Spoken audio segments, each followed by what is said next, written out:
Assalamualaikum warahmatullahi wabarakatuh.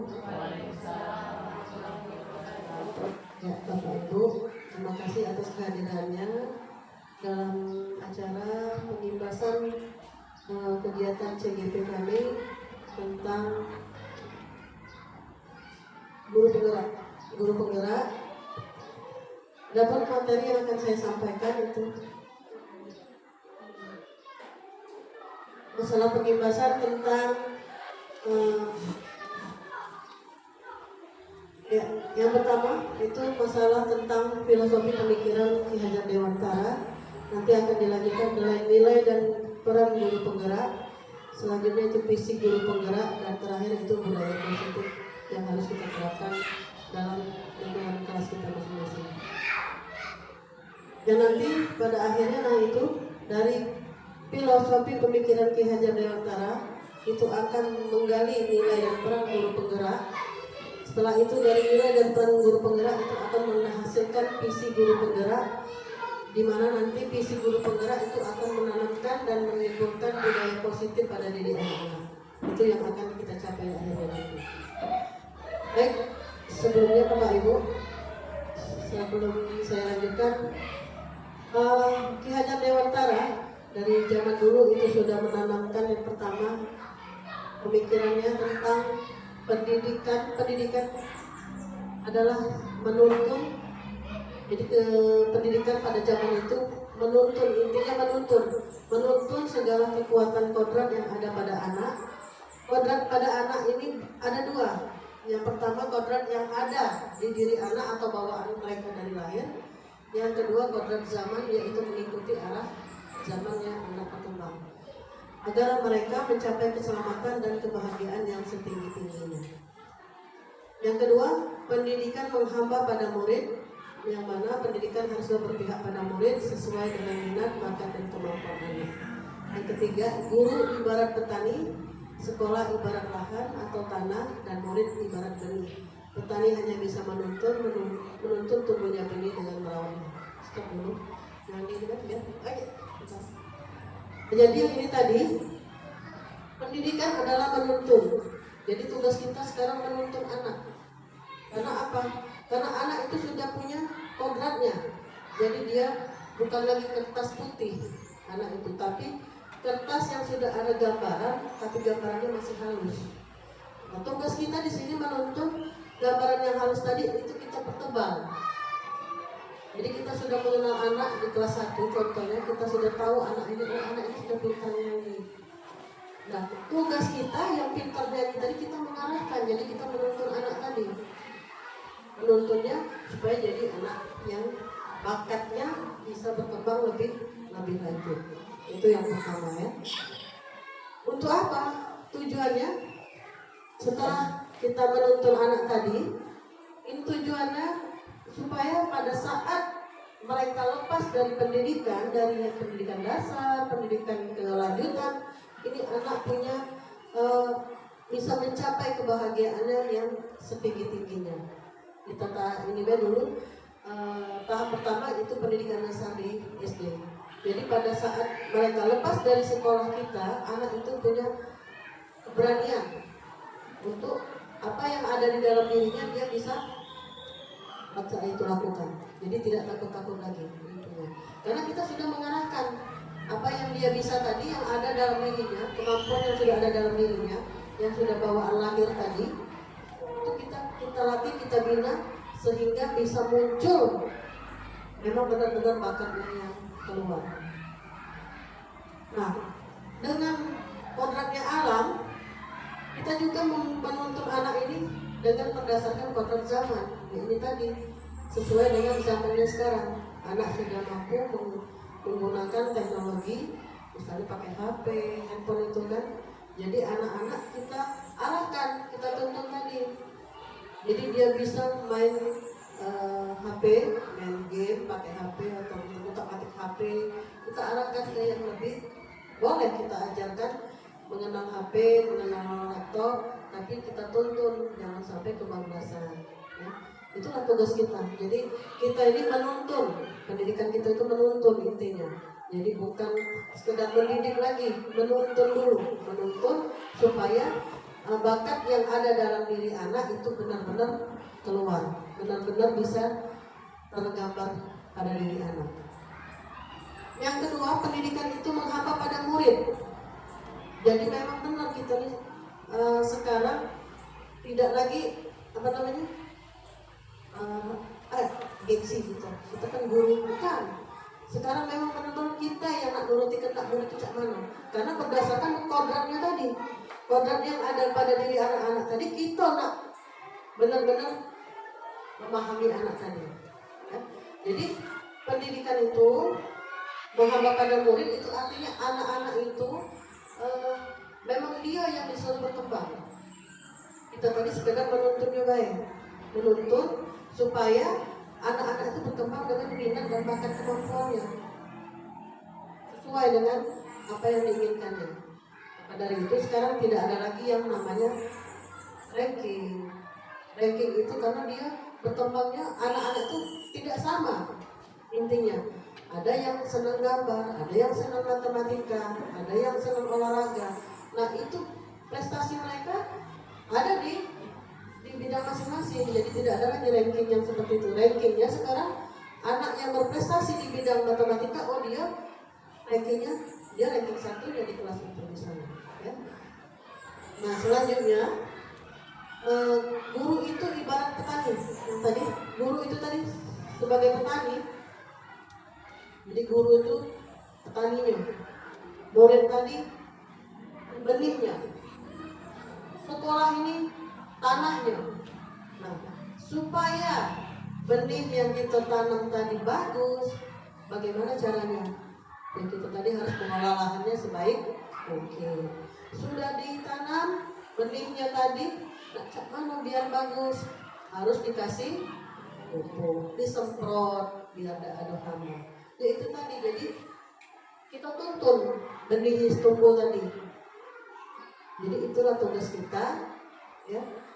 Tugas kita itu menuntun murid-murid kita supaya anak itu berkembang sesuai dengan kodrat alamnya, kodrat bawaannya, dan kodrat zaman yang saat mereka melalui pendidikan itu, sehingga mereka mencapai keselamatan dan kebahagiaan yang setinggi-tingginya.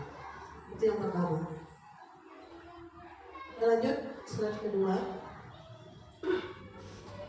Nah, dari sini, dari filosofi pemikiran Ki Hajar Dewantara tadi itu menimbulkan nilai yang ada pada diri kita.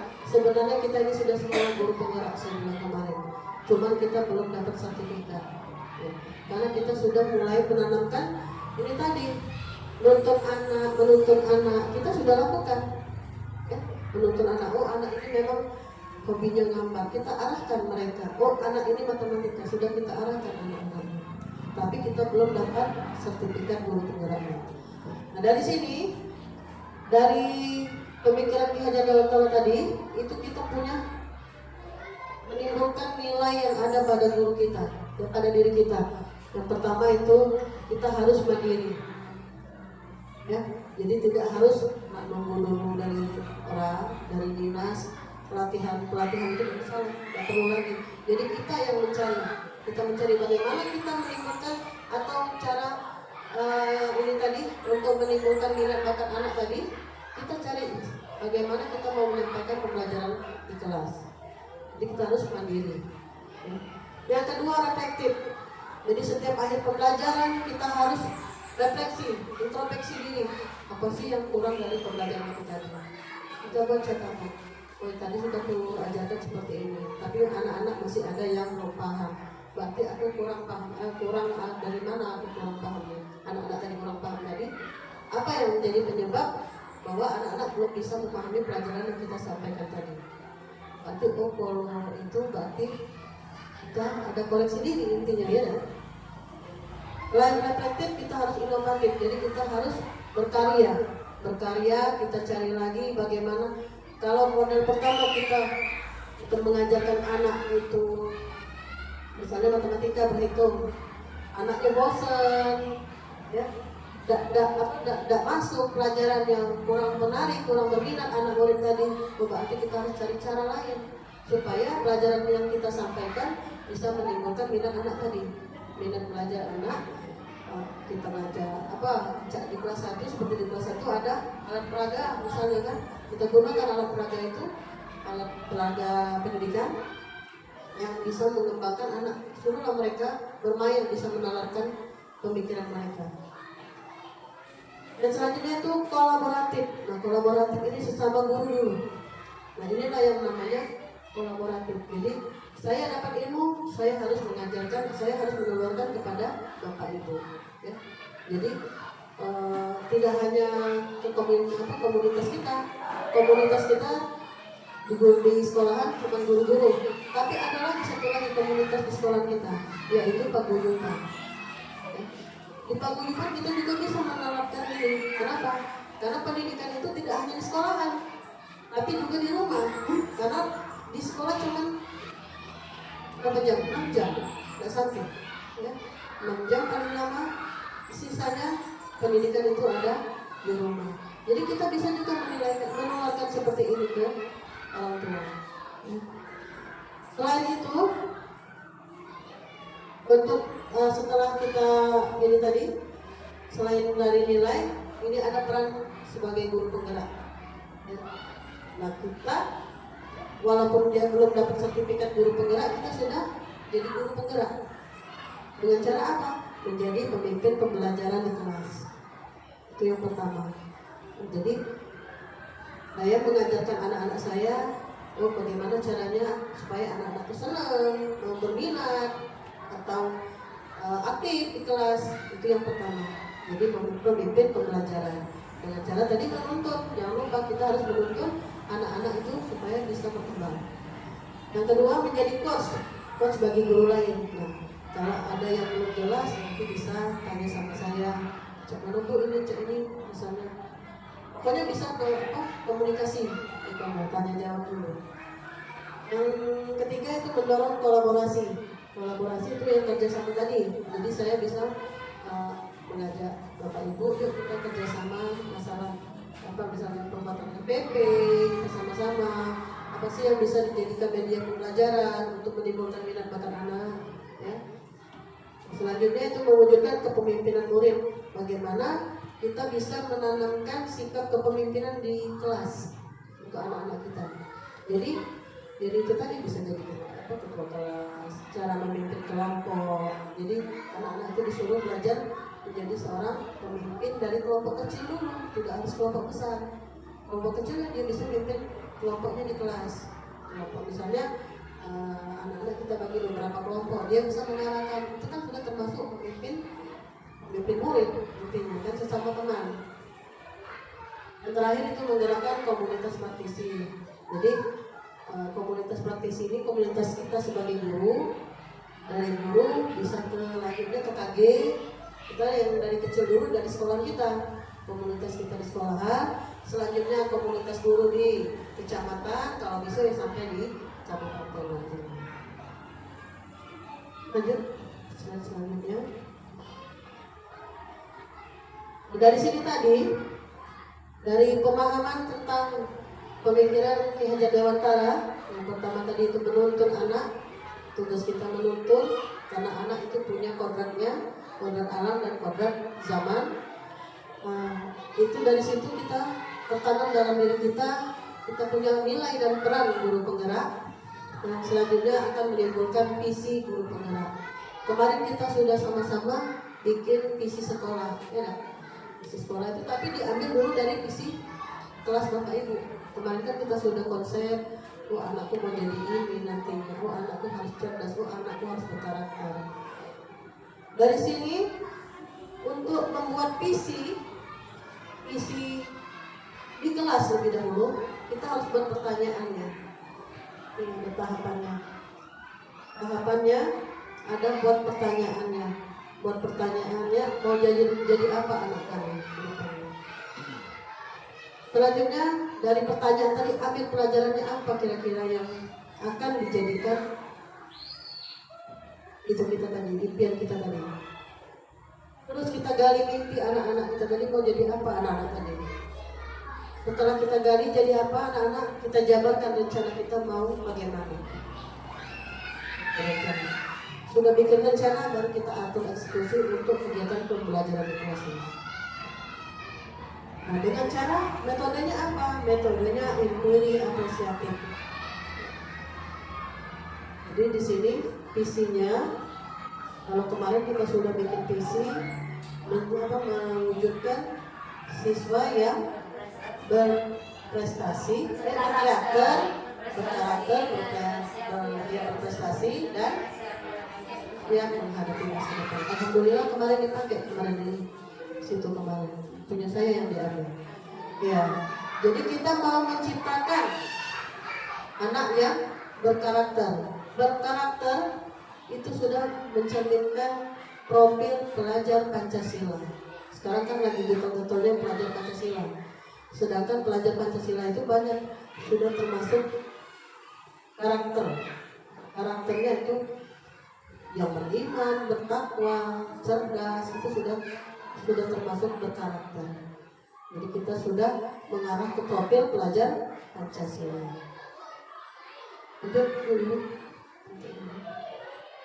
Nah dari sini tadi setelah kita membuat visi, kita bisa menanamkan budaya positif di anak-anak. Kenapa budaya positif itu harus dijaga?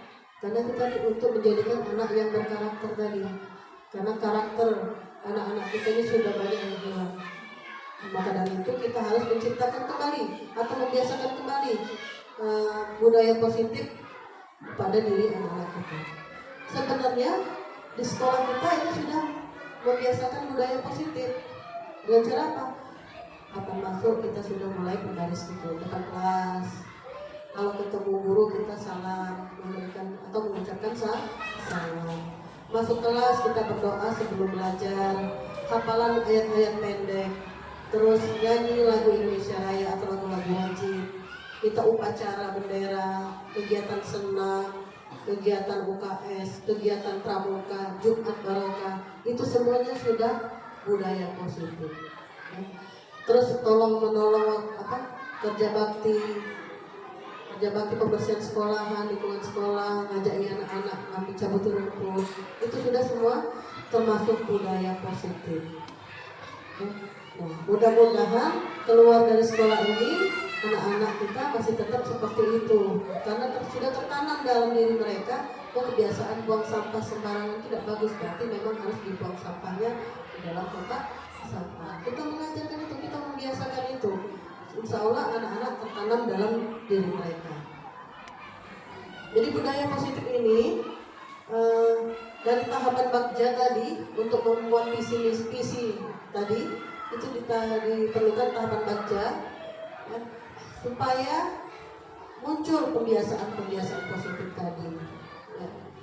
Banyak ya kebiasaan yang positif yang bisa dilakukan di sekolah kita. Cuci tangan sebelum makan itu termasuk budaya positif. Ya, alhamdulillah anak-anak kita sudah terbiasa dengan seperti itu, tidak ada lagi. Masih banyak sih sebenarnya di daerah-daerah yang lain itu dia rata-rata ada yang belum dikenalkan itu, ada yang tidak baca Quran dulu. Nah kemarin ada yang daerah Semendong ada moto untuk 1 hari 1 ayat 1 anak sujud sahwi. Tapi sujud sahwi itu 1 juz 30 1 anak dan 1 hari 1 ayat 1 siswa. Saya itu dia bikin itu kemarin. Jadi dia motonya itu. Jadi anak-anak itu memang karakternya iman tadi. Kita bikin imannya tadi supaya semakin tebal. Ada lagi yang sama seperti kita, ada yang baca ayat-ayat pendek, berdoa, lagu-lagu, gitu aja kan. Nah dari sini, dari budaya positif tadi itu akan menimbulkan rasa nyaman dan aman pada murid pada saat mengikuti proses pembelajaran di kelas. Karena dia sudah merasa senang dulu. Kita ajak tepuk dulu, kita ajak nyanyi-nyanyi, kita ajak berdoa, baca ayat pendek, sebelum itu. Jadi mereka tidak merasa terbebani. Harusnya ulangan dan itu pikirannya.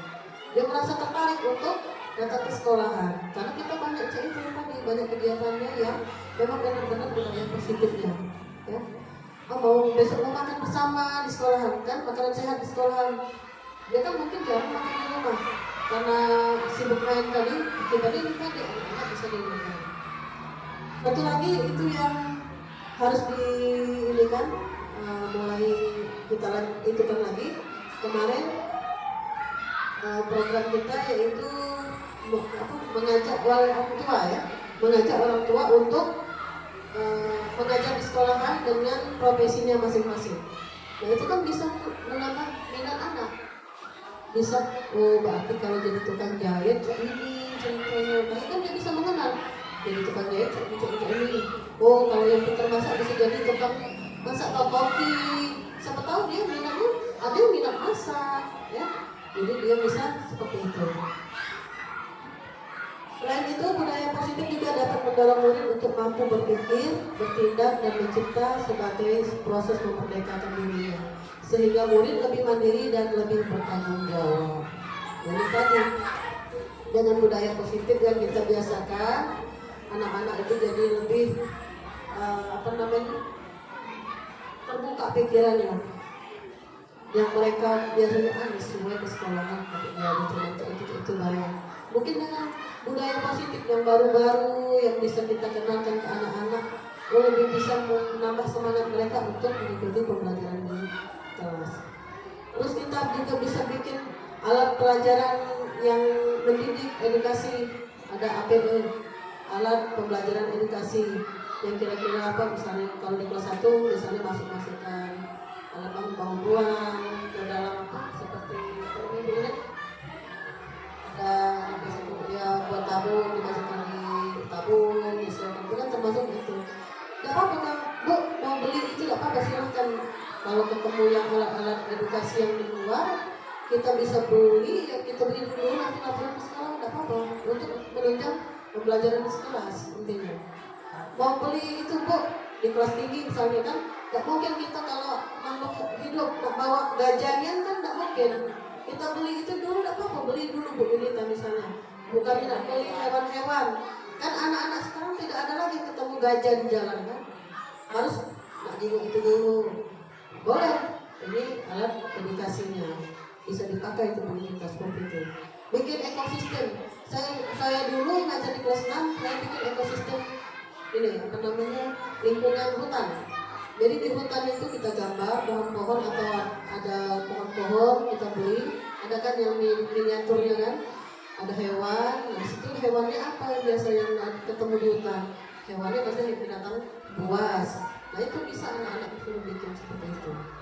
Iya, jadi bisa menimbulkan minat anak. Oh berarti di hutan itu ada gajah, ada ini seperti itu kan.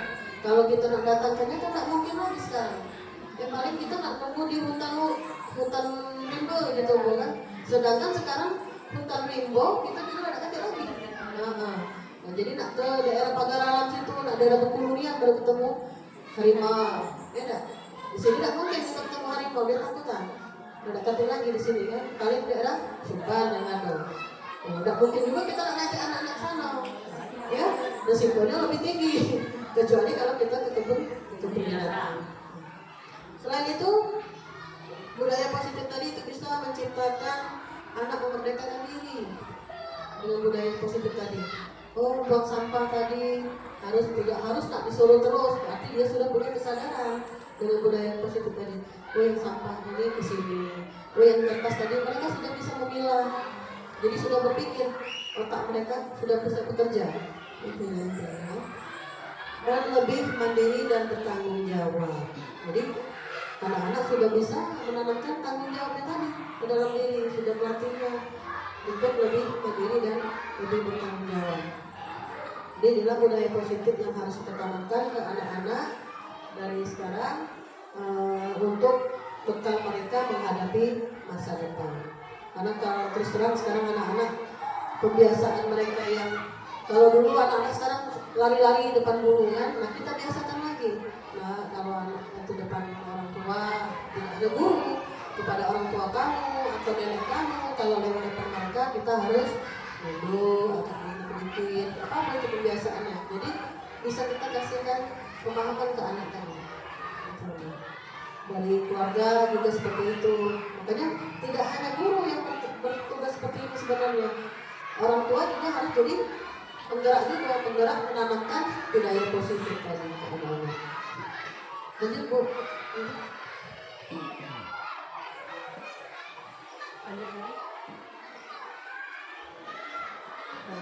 Ya, di sini ini ada beberapa yang namanya kalau selama ini kita punya apa namanya hukuman, ya, kita menghukum anak. Sebenarnya hukuman kita salah. Saya juga menyadari hukuman itu salah, menghukum anak itu salah. Tapi nilai kebaikan itu harus digali dengan cara yang pertama itu menanamkan sikap disiplin positif. Sikap disiplin positif dengan cara pendekatan melakukan kontrol diri dan pembentukan kepercayaan diri. Jadi kita menanamkan disiplin positif dulu pada anak-anak. Sebelum ke anak-anak kita juga harus ditanamkan disiplin positif, ya, disiplin positif kita. Yang pertama apa disiplin positif? Contohnya baik kita harus, aku ini ngajar jam sekian harus masuk. Berarti setidaknya jam 7.30 paling lambat saya harus datang ke sekolah. Baru kita bisa ngomong ke anak-anak jangan datang terlambat, karena kita udah duluan itu. Tapi kalau kita setengah 8 lewat kita belum datang, kecuali ada tugas halangan, tidak ada masalah. Kalau kita udah terlambat, kita nak nyuruh anak datang pagi, kita harus koreksi diri dulu intinya, ya. Itu yang pertama. Terus setiap anak pada saat di kelas itu kita harus mencari nilai kebaikan dan membuat keyakinan kelas.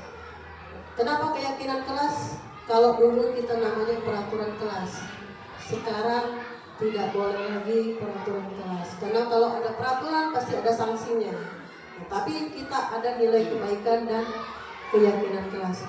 Tapi nilai kebaikan dan keyakinan kelas ini diambil dari peraturan kelas. Tapi kita ubah supaya tidak ini tadi. Jadi kita punya konsekuensinya, anak itu menyadari kesalahan mereka sendiri. Yang pertama ini biasanya kalau peraturan kelas datang tepat datang 15 menit sebelum bel berbunyi. Itu peraturan sekolah kita pertama, ya dah. Kalau keyakinan kelasnya kita ambil kesepakatan kelas datang tidak terlambat. Paling seperti itu, ya. Nah, kalau tidak terlambat berarti intinya kita jam berapa kita lonceng, berarti sebelum lonceng kita harus sudah datang. Terus menjaga kebersihan kelas kalau nilai keyakinan kelasnya. Lalu dulu melaksanakan tugas piket kelas. Tidak lagi di situ di peraturan sekolahnya tidak seperti itu. Kita keyakinan kelasnya menjaga kebersihan kelas. Berarti dengan apa? Itu tadi piket. Bagaimana caranya? Tetap piket kelas. Banyak di sini ya yang kira-kira nilai keyakinan kelas. Nah ini harus disepakati. Nilai kebajikan dan keyakinan kelas itu harus disepakati. Nanti bagi yang melanggar bukan hukuman atau sanksi, suruh dia menyadarinya apa kesalahannya. Misalnya hari itu dia tidak piket kelas, ditanya anaknya, hari ini apa ada kesalahan tidak hari ini, misalnya ada bu, aku tidak piket kelas hari ini. Kalau itu kesepakatan kelas kita apa, misalnya itu nak jaga kebersihan kelas kita bu, dengan cara piket kelas. Hari ini piket tak tadi tidak piket bu, bagaimana solusinya sekarang? Mungkin dia jawab besok atau nanti siang bu saya piket kelas. Bisa seperti itu. Jadi tidak harus tahu itu lagi, piket lagi, ulang lagi. Tidak boleh lagi seperti itu intinya, ya. Jadi sekarang dari nilai kebaikan kebajikan dan keyakinan kelas itu tidak lagi ada ininya, cuman ada solusinya, ya, bukan lagi sanksinya atau hukuman. Nah dari sini dari disiplin positif terdapatlah nilai kebajikan dan keyakinan kelas. Itu nilai dan kebajikan kelas serta keyakinan kelas ini tugasnya sebagai posisi kontrol. Itu tadi pemerintah. Posisi kontrol kita sebagai apa di sini sekarang? Apakah kita selama ini tadi sebagai pemberi hukuman, apa pembuat rasa bersalah, apa sebagai teman kita kepada anak didik, atau sebagai pemantau, atau sebagai manajer? Nah, di sini kita punya nilai diri kita apa kira-kira selama ini. Rata-rata di pemberi hukuman, ya saya juga seperti itu, pemberi hukuman rata-rata. Nah sekarang kita tidak boleh lagi sebagai pemberi hukuman. Membuat rasa bersalah juga sebenarnya tidak boleh lagi. Jadi harus sebagai teman, sebagai cuma mengingatkan, pemantau, mengingatkan atau itu bagaimana misalnya di sekolah kita peraturannya tidak boleh lagi memakai sepatu warna putih. Nah, itu baik sekedar memantau, mengingatkan bahwa peraturan di sekolah kita tidak boleh pakai sepatu putih, jadi harus sepatu. Sebagai manajer juga, di kelas kita juga sebagai manajer. Jadi kita sebagai manajer intinya kita yang mengelola kelas kita, ya, bagaimana maunya kita. Tapi dengan itu tadi kita harus tetap arahan kita tadi menuntun siswa. Tidak boleh lagi kita sekedar ini. Walaupun kita menunjuk, tapi tetap kita harus menuntunkannya. Dari posisi kontrol, ini kita punya kebutuhan dasar. Jadi kita sebagai guru ini kita punya kebutuhan dasar juga. Anak juga punya kebutuhan dasar. Kebutuhan dasarnya ini tadi apa?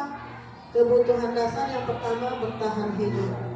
Yang kedua rasa sayang dan rasa diterima. Anak juga seperti ini. Jangankan kita, anak itu juga seperti itu, ya. Penguasaan, kebebasan dan kesenangan. Jadi kebutuhan dasar bertahan hidup. Dia misalnya apa ya? Anak-anak yang suka berkelahi. Anak-anak yang suka berkelahi itu ada yang pengennya dia yang jadi berkuasa. Jadi orang tua harus tunduk galau sama dia. Kadang ada yang seperti waktu anak-anak kan. Tapi ada juga yang mempertahankannya. Gak tahu kok dia nih sampai bukaku. Nah, itu artinya dia bertahan. Tapi saat dia berkelahi itu berarti dia mempertahankan sesuatu. Jadi dia harus mempertahankan hak miliknya dia. Makanya dia punya tadi. Terus ada rasa sayang dan rasa diterima. Pengen dirasa sayangi, pengen disayangi, itu ada di anak-anak. Terus ada juga yang pengen kebebasan anak-anak itu. Ya, yang punya kebebasan itu dia pengen sekendak lah ya pentingnya. Nak main apa dia tidak, kita harus bisa menonton dan mengarahkannya. Ya, yang punya kebebasan dan kesenangan tadi juga harus bisa kita menentukannya. Bagaimana cara kita menuntun dan meeting tadi? Kita lakukan dengan segitiga restitusi. Bagaimana itu yang segitiga restitusi itu? Jadi anak yang punya kesalahan kita panggil, kita ngobrol dengan cara kita yang pertama menstabilkan identitasnya. Menstabilkan identitas itu artinya anak-anak itu kita tanya dulu, apa sih? Mengapa dia dipanggil? Dia nalar dulu, apa sih? Pasti dia ada pikiran. Kalau memang dia berbuat salah, dia pasti akan mengakui. Jadi kita panggil dulu, terus kita tanya, Pak, kenapa kamu dipanggil hari ini saya? Bu, mungkin aku tadi yang berlaku, mungkin bisa seperti itu kan? Bertanya, kenapa sampai berkelahi? Apa alasannya? Tadi dulu seperti itu. Selanjutnya memvalidasi tindakan yang salah. Kita katakan bahwa kamu tadi berkelahi gara-gara ini. Ya. Kalau kamu mau mempertahankan punya kamu boleh, tapi kalau berkelahi itu tidak baik pentingnya. Jadi seperti itu. Jadi kita tidak boleh langsung berkelahi tidak jadi. Tidak boleh lagi yang seperti itu. Ya. Jadi kita harus kita kasih sebab akibatnya intinya. Kalau berkelahi itu gak bagus intinya ya, harusnya ngomong seperti ini ke guru atau kemana melapor. Setelah itu dari situ tadi kita lihat adakah kesesuaian dengan keyakinan kelas yang kita buat di kelas tadi. Pasti ada. Tidak berkelahi, tidak melakukan perkelahian, ada kan biasanya, atau menjaga kekeluargaan. Misalnya kalau di peraturan kelas apa namanya, tidak berkelahi, tidak melakukan perkelahian, kan biasanya di peraturan kelas. Nah, kita ganti keyakinan kelas menjaga kerukunan kelas. Ada nggak keyakinan kelas kita di situ? Misalnya kita tanyakan, itu aja. Kalau ada, apa solusinya nanti? Kira-kira dari kesalahan yang kamu buat tadi apa solusinya? Jadi tidak hukuman, tapi apa solusinya yang akan kamu lakukan? Misalnya, Bu, aku balikin barang yang aku ambil tadi, misalnya kan, nanti aku balikan lagi ke kawan aku minta maaf. Nah, itulah namanya solusinya. Jadi ini yang harus kita kuasai. Kita harus menanamkan disiplin positif, terus kita harus mencari nilai kebaikan dan membuat keyakinan kelas. Terus kita posisi kontrol kita sebagai apa? Kita punya apa di situ? Apakah kita mau jadi sebagai teman, atau kita sebagai pemantau, atau kita sebagai manajer, atau kita sebagai pembuat bersalah, dan jangan pernah lagi menjadi sebagai pemberi hukuman. Karena anak-anak pada dasarnya anak-anak itu melakukan suatu kesalahan, dia pasti ada ininya, ada alasan. Itu tadi bertahan hidup, pengen kasih sayang dan rasa diterima, mungkin dia mencela atau minta ada yang contohnya ada. Iya. Terus ada kan biasanya anak-anak yang pengen diperhatikan intinya. Ada yang nak berkuasa, dia nak jadi hebat di kelasnya mungkin. Ada juga yang nak bebas-bebas, yang nak galak melok belajar atau cak mana. Ada juga yang pengen nak senang-senang main. Tidak, Bu, aku tuh cuma main-main baik. Nah, itu termasuk dia kesenangan intinya. Yang mengganggu teman tadi cuma kesenangan. Padahal itu tidak boleh. Iya, begitu aja. Dengan itu tadi yang menghadapi anak-anak yang memiliki permasalahan tadi, itu tadi dengan cara melakukan segitiga restitusi atau menanyakan kesalahan pada anak dengan memberikan solusinya. Lanjut.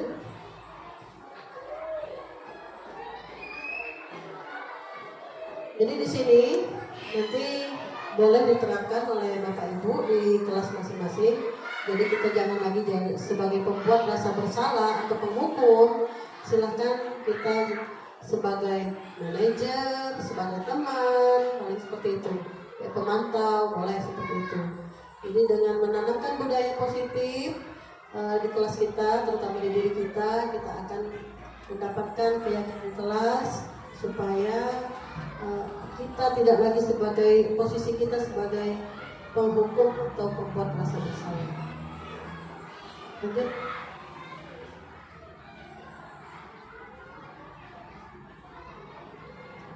Ya, kalau di sini beguyur saya laksanakan di kelas, jadi tidak kadang terbawa, belum terlindungi ya. Memang kadang-kadang untuk merubah sesuatu itu memang butuh proses. Tapi dengan pembiasaan tadi, insya Allah kita akan terbiasa. Jadi tidak lagi menghukum anak, tetapi kita melakukan pendekatan yaitu dengan cara sebagai teman tadi, itu tadi kan, untuk mengingatkan kesalahan anak itu tidak boleh diulang lagi. Itu.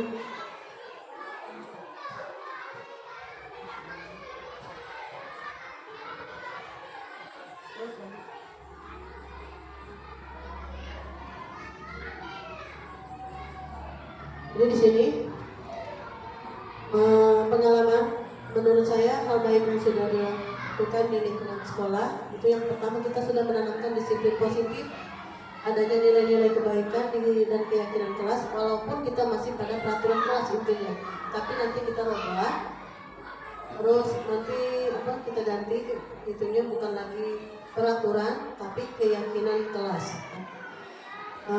Di ini sudah kita ambil dengan cara berpihak kepada murid. Jadi kita ajak murid mengeluarkan pendapatnya. ya, yang untuk mencapai keyakinan kelas tadi. Misalnya masuk kelas tepat waktu tadi kan, belajar mengikuti pembelajaran pada saat jam belajar. Yang intinya nggak boleh keluar masuk, intinya anak-anak tadi. Jadi anak-anak diajak sepakat dulu supaya mereka benar-benar melaksanakan kegiatan itu.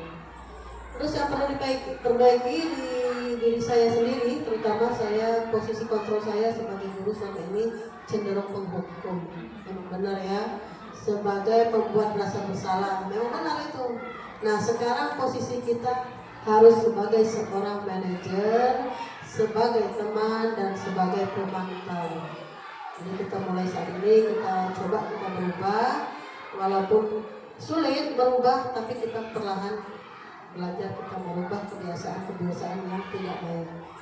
Lanjut Bu Yuli.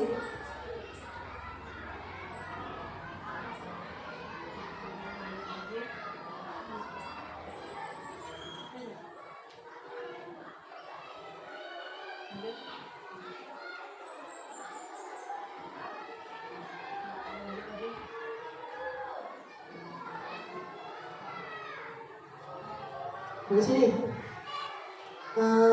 Yang paling penting untuk menciptakan budaya positif yaitu bekerja sama, kolaborasi atau kerjasama. Benar kan? Jadi antara guru, sesama teman, rekan kerja kita harus kerjasama. Apa yang harus kita perbaiki di sekolah kita?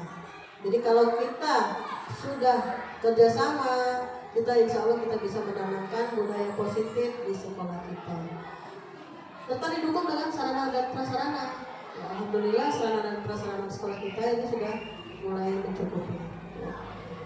Kerjasama ini tidak hanya guru, tetapi juga orang tua.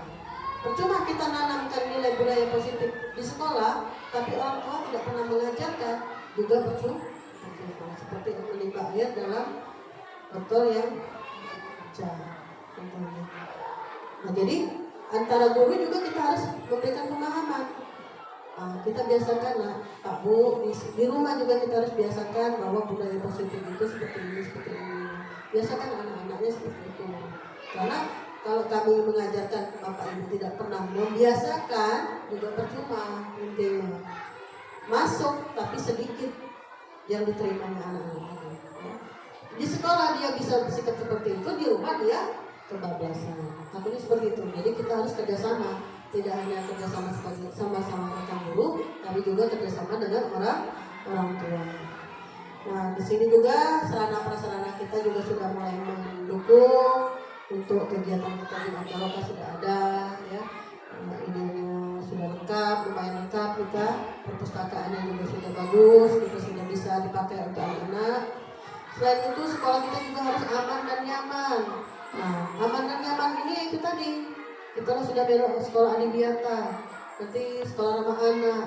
Itu yang sekolah ramah anak itu tidak ada lagi yang besi-besinya yang tajam, apa yang pagar-pagar yang agak ini runcing-runcing, itu tidak boleh lagi.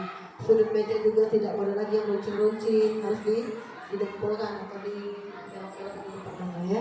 Kalau ada paku-paku yang agak ini dan keluar-keluar itu tolong dihentikan, tolong supaya aman dan nyaman anak-anak ada di lingkungan sekolah kita, sehingga proses pembelajaran di sekolah itu bisa sangat menyenangkan. Ya. Lanjut. Kalau untuk kegiatan budaya positif, insya Allah di sekolah kita itu sudah tinggal kita penanaman diri kita lagi, penanaman disiplin dan ini dalam diri kita lagi. Ya. Habis yang itu ya. Itulah Bapak Ibu. Dari guru penggerak ini, materi yang saya terima selama ini, sebenarnya guru penggerak itu sudah kita lakukan intinya. Cuman benar sebenarnya sama seperti yang saya bilang kemarin, kita ini belum dapat sertifikatnya, ya. Sertifikat sebagai guru penggerak. Jadi kita ini apa yang sudah kita lakukan, penanaman budaya positif, mendisiplinkan siswa, mendisiplinkan diri kita, itu sudah kita lakukan, sudah kita laksanakan. Tapi kita belum tahu apa sih itu sebenarnya. Inilah namanya yang ini tadi guru penggerak itu. Jadi dari zaman dulu apa yang kita lakukan inovasi, kita mandiri, kita cari sendiri materi-materi yang bisa meningkatkan pembelajaran di kelas. Inovasi, kita bikin materi apa? Kita bikin alat peraga sendiri, itu lebih dihargai sebenarnya daripada kita beli alat peraga. Nah itulah yang dinamakan guru penggerak. Jadi kita lebih dulu melangkah sebelum pembelajaran kita dimulai. Dengan cara materi kita cari sendiri, seperti kurikulum merdeka ini kita belajar sendiri dulu, baru kita belok sosialisasi. Kalau kita belajar sendiri, insya Allah kita bisa pada saat sosialisasi kita akan lebih paham. Ya. Jadi kita harus memang benar-benar punya inisiatif untuk memajukan pendidikan intinya. Tapi jangan lupa apa tadi kata saya, yang pertama kodratnya kita mendidik itu kita harus menuntun, ya, menuntun anak sesuai dengan kodratnya. Dan kodrat zaman saat ini, zaman kita sudah zaman canggih, ya, teknologi 4.0 sekarang sudah digital galau. Ujian pakai komputer sekarang kan. Nah kita harus membiasakan ini anak-anak, kita harus belajar seperti itu. Nah nanti insya Allah ini kelas itu sudah selesai, tinggal ruang TK itu sudah selesai, tinggal apa namanya tinggal lemari sama pintu kalau tidak salah di ruang TK ya. Nanti di situ anak-anak silakan bekerja, kelompok ini silakan dipakai. Itu ruang TK itu Ibu Risma lagi nungguin nanti. Jadi pas istirahat silakan anak-anak main laptop misalnya dengan diawasi. Kenapa? Takutnya dia main game, takutnya di situ. Tapi kalau dia nak belajar ngetik silakan. Karena anak-anak memang harus maju berkembang sesuai zamannya. Memang harus bisa menggunakan teknologi. Ya, makanya tugas kita ya menuntun tadi. Menuntun jangan sampai anaknya jadi kebablasan. Yang main game itu kalau memang dia itu game itu yang mendidik, jangan yang ngajak perang-perangan atau apa itu. Nuntun anak-anak yang kira-kira bisa nata otak. Misalnya yang main puzzle atau main apa yang cari kesalahan yang tidak sama, itu kan termasuk mengasah otak. Itu juga termasuk permainan edukasi, pendidikan edukasi. Jadi dia bisa digunakan seperti itu. Ya. Nah dari penjelasan saya ini ada kira-kira yang mau ditanyakan waktu sekilas lintas. Nanti untuk pendalamannya kita ini lagi. Ya. Kalau mau selanjutnya nanti kita adakan lagi tanya jawab sharing lagi kalau ini ya.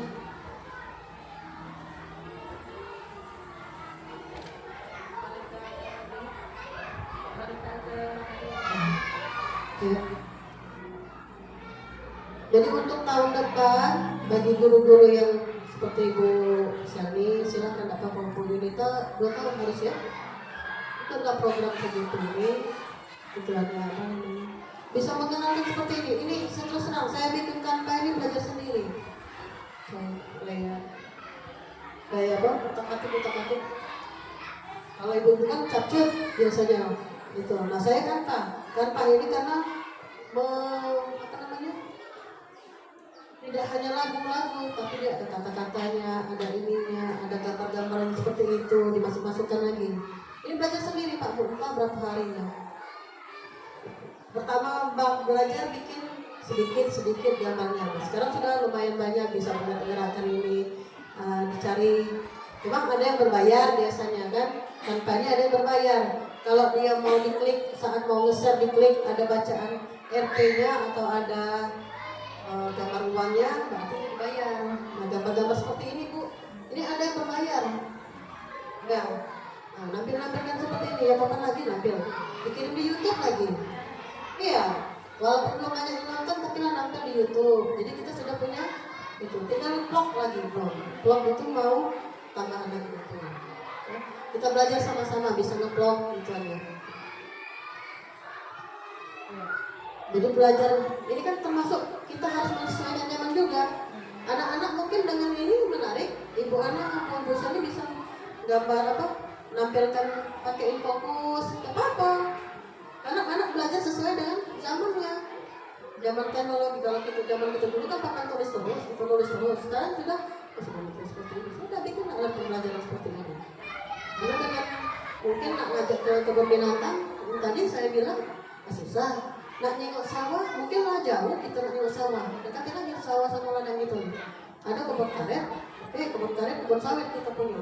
Kalau sawah, mau nanam padi, lah jauh kita nak nengoknya. Dia tampil kan di sini, ini sawah. Ini pada saat nanam padi. Kan tak mungkin lagi kita nak datang ke tempat ini tuh, karena posisinya sudah jauh. Jadi ini kita belajar yang ini tadi bisa sekalian kita itu mengikuti pembelajaran lebih kelas. Jadi anak-anak bisa menarik intinya. Nah, ada lagi yang mau kira-kira di ini kan, kamu? Nanti ibu anak sudah pintar kan bikin capcut itu biasalah capcut. Nah, nanti belajar tanpanya Pak Bu. Nanti bersama-sama kita belajar lagi, luangkan 1 hari seperti dulu kita belajar lagi komputer. Kan kemarin kita sudah bisa belajar bikin rapor. Nah, kita harus menyesuaikan zaman juga, jangan kita ngajar di anak. Kita tidak bisa juga intinya kan. Jadi kita harus memahami perkembangan zaman. Ya. Materinya Yuri tadi? Klik materi.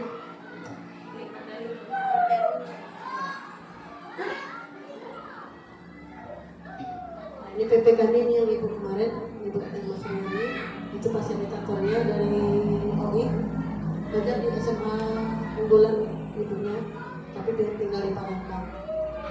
Ini ada anak kecil bersama. Lanjut. Jadi kepangnya bergerak-gerak kan? Ada yang bayar, enggak. Bikin-bikin seperti ini itu langsung bayar ceritanya. Ya, otodidak. Jadi belajar di Google, belajar juga di ini. Ya. Bisa dipakai lagu sebenarnya, ada lagunya, ya. Jadi dimasukkan lagunya. Mau lagu apa misalnya? Kemarin saya pakai belajar Pancasila. Lu terapkan apa? Kenalkan dia anak lagu belajar Pancasila. Harus posisi yang pertama itu berbayar belum? Memang itu nih. Belum berbayar? Belum. Kalau dia berbayar tidak pakai Pancasila yang sudah berbayar sudah saya lepas semua. Karena kalau berbayar itu ada sekian, ada waktunya 30 hari berbayar. Iya. Kalau ini kan selamanya, kalau bisa kan YouTube itu selamanya di YouTube. Jadi dia yang, nah ini kan ini ngambil di Google, ya ngambil di copy paste di sini kan taruh sini. Misalnya. Ini juga ini berbayar, kadang ada yang berbayar. Yang berbayar itu yang bagus-bagus lah, yang ramping. Ada yang pakai baju PGRI, ada yang pakai baju Korpri, seperti itu. Ya nanti kita sama-sama kita belajar. Ya, suatu hari hari Sabtu anak-anak kegiatan kita belajar. Gitu. Jadi kita bisa ini juga.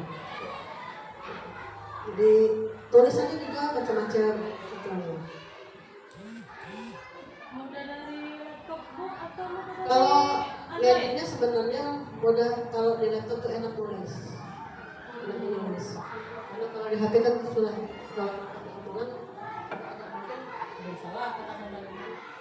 Tapi kalau di laptop kita ketik dulu, ketik baru diingatkan. Baru diatur nanti. Pengaturannya juga ada di situ. Untuk kegiatan ini pengaturannya waktunya ada, mau bentuknya apa misalnya dikeluarkan sendiri-sendiri, keluarkan tulisannya dikit-dikit seperti orang ngetik, ada di situ. Jadi dia mungkin dengan seperti ini anak-anak bisa tertarik belajar, kita bisa. Kalau layarnya kita tempel juga di papan tulis. Ya lanjut.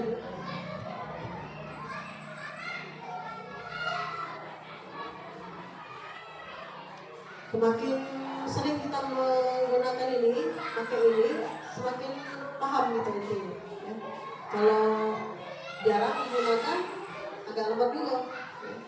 Edit-editnya ini kemarin sampai agak ngehem dulu. Tapi kalau sudah selesai, alhamdulillah bisa diedit, bisa diinikan, jadi bisa seperti ini.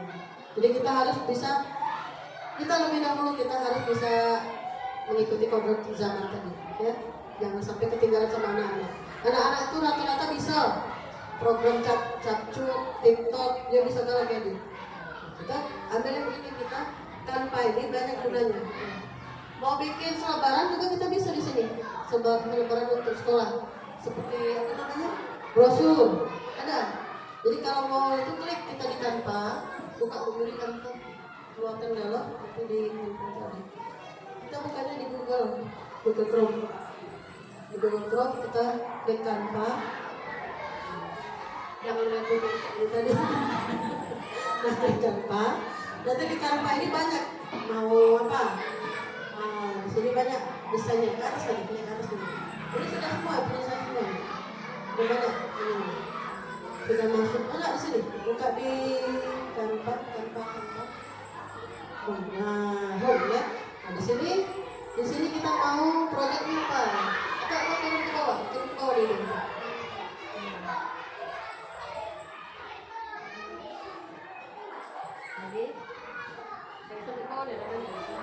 Itu sudah semua, punya saya semua itu rata-rata punya. Nah, terus. Nah, jadi dia bisa dari sini. Ini sudah siap proyek, buka proyek.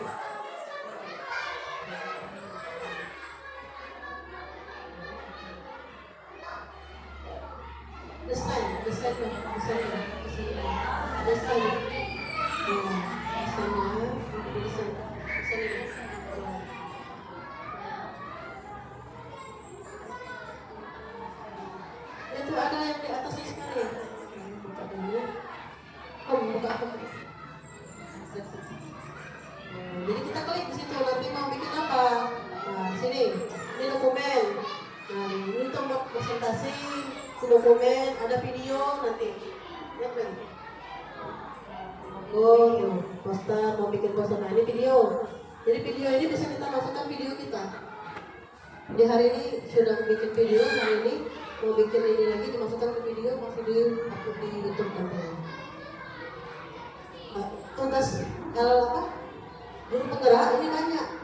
Sudah diedit yang kita tadi mau dikirim ke ini ke YouTube. Dari YouTube nanti dikirim ke LMS. LMS itu tempat kita belajar. Jadi ada learning match ini satu. Jadi dia apa namanya itu?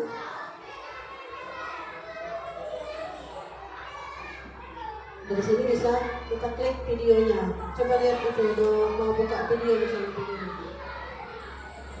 Itu. Nanti di klik bawah. Nah, ini banyak mau masukin video masuk mau mana, ya. Pilih, nah yang cak mana. Nah, coba diklik salah satu, terserah milih yang mana. Dari yang itu, nah di situ sudah seperti ini dia bentuknya. Tinggal kita ngisi-ngisi lagi. Yang kita ngisi mau apa itu. Kata-katanya di depan tuh, bisa kata-katanya ya.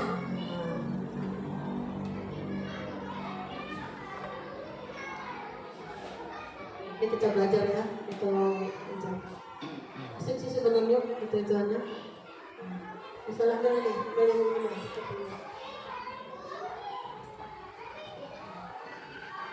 nah, sudah ada 1, 2, 3. Nanti kita ke pasta lagi, kita lagi ada lagu, ada musik, ada video. Dimasukkan baik videonya, ya, seperti itu. Nah, ya, jadi demikianlah Bapak Ibu, itu tadi masalah guru penggerak, ya. Jadi yang apa yang sudah saya jelaskan di sini tadi, perlahan tapi pasti kita mulai rubah cara dan pola kita mengajar, serta cara kita memberikan hukuman tadi tidak lagi menjadi sebagai penghukum, tapi kita sebagai manajer, ya. Jadi terus di kelas kita coba kita bikin kesepakatan kelas dan keyakinan kelas tadi tidak lagi peraturan, kita ubah namanya keyakinan kelas, ya. Itu kita ganti kata-katanya. Kalau agak ragu nanti kita ganti sama-sama, ya. Demikianlah pengantar dari saya dan penjelasan dari saya. Saya akhiri dengan billahi taufiq wal hidayah. Wassalamualaikum warahmatullahi wabarakatuh.